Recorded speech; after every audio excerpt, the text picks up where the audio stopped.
Alright, in the previous lesson we refined the hair and it wasn't quite perfect yet. It looked a little bit like this, at least it did for me, and I went ahead and spent a little bit more time cleaning it up. You can do that on your own time if you want to, but we're going to continue on. We're going to add some typography. Obviously the event details are important, as well as maybe some images, and perhaps let's change the background from purple to something that fits a little bit better. So what we're going to do now, I'm going to hit the letter T to get my type tool. I'll click once in here and I'll start typing in. In this case, I've already got my details, so I'll copy this. We'll pretend like this guy's name is John Singer. Oops.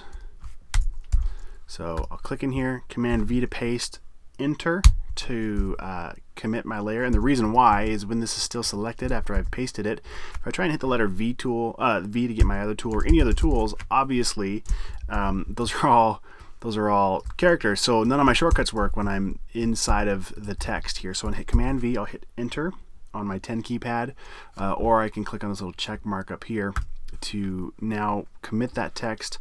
And now I can use any shortcuts I want. In this case, I hit the letter V to move it around. Remember that shortcut Command T to do the free transform, and this will let me scale it up. Now, if you get tired of having to hold the Shift key to keep it in perspective, to keep the ratio, how it's supposed to be, you can come up here and click on this little link icon between the width and the height. I'll click on that. And now, no matter where I scrub or drag, it'll stay the same perspective without skewing it. I can also scrub right here on the W, on the width and the height, to make this bigger or smaller. But in this case, I just want to drag it a little bit larger. And I'm just going to stick with Helvetica for this font. Quick side note, now this is with the whole course as a whole. If you want to become a great graphic designer, you need to keep studying, keep learning everything you can. So what I thought I would show you is this movie Helvetica, right? You can rent it on Amazon or buy it from Amazon. On Netflix, if you have the DVD subscription, you could get it from there too. I'd highly recommend checking that out. It's great.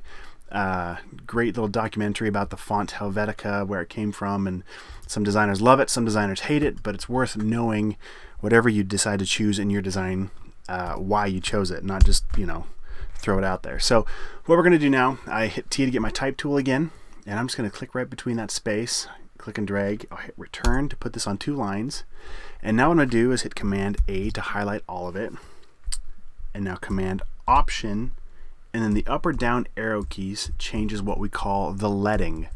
Back in the day when they used to set fonts, they would actually put physical pieces of lead between the font characters. And if you watch that Helvetica movie, you'll learn more about that. Anyway, so we're changing the width, which again is called leading. Another way to do that, and again I'm holding Command Option and the up or down arrow, Control Alt up and down on a PC. I can also open up my type window. If I go to Window and down to Character, it adds that little shortcut here to my menu bar, and you can see we can change the font, the size. Right here is our leading. So with this guy selected, I can scrub here and change that gap size. Okay, so that's another way to make that change. What I was doing, I had it all selected, Command A, and again Command Option up or down, and you can see as I do that, this number over here is changing. Okay, so again, shortcuts will help you blaze through designs much faster and get your ideas out as quick as possible. I also have right here, I typed it out lowercase, but I hit Command Shift K to toggle on this all caps. So I want this to be all caps. Once I get my change where I want it, I'll hit Enter. And now I hit Command T. I want to scale it up a little bit. Now let's pretend like this guy is super famous and everybody knows him. He's some kind of a rock star singer. So we can get away with, I'm going to make this a little bit smaller. And now if I hold down Shift, it goes by a factor of 10 right here. So if I hold down Shift and go up and down, it's 20, 30, 40, 50, 60. Okay, it goes faster. Or I can take my finger off of Shift and go basically 1 point at a time. Okay, so I'm going to stack that right on top of itself. Hit the letter V to get my Move tool. And I am going to move this up behind. And when you did this, your type layer was probably on top here. And again, that's where layers are so awesome, because I can come over here, I'll click on him, and I'll drag this up above, or you can hit Command in the left bracket or right bracket keys. Those are the ones right next to your letter P. So if you look at your letter P on your keyboard, the very next one, that square bracket, if I hit Command in that, it'll send my layer below. Or if I hit the next one, it'll send my layer above. If I come over here to layer, and let's find that arrange down here, this is what I'm doing. These are those shortcuts, okay, to move those layers up or down. So we've got him in front, and again, let's pretend like this guy is super famous. Everybody knows him, so we could get away with really cropping this to where it's almost unlegible, you know, or maybe you lose some of his letters, or maybe you want to keep it to where if somebody's not familiar with this artist, it's still kind of legible. But that's where you have to choose. Do you want to be, you know, cutting edge and do something crazy, which would be kind of cool, kind of like a magazine style, or if it needs to be more of a functional piece where you don't want any information to be lost. So that's up to you as a graphic designer who's communicating to make those decisions. Okay, so we've got our text where we want it. Let's go ahead and bring in the other text here. So a lot of times what I'll do is I'll just copy all of this, Command C, come over here, and I'll click once. There's a couple ways we can work. I'll click once and paste this, which brings it all in like this, not inside of a text box, so I don't have the option to reflow my text.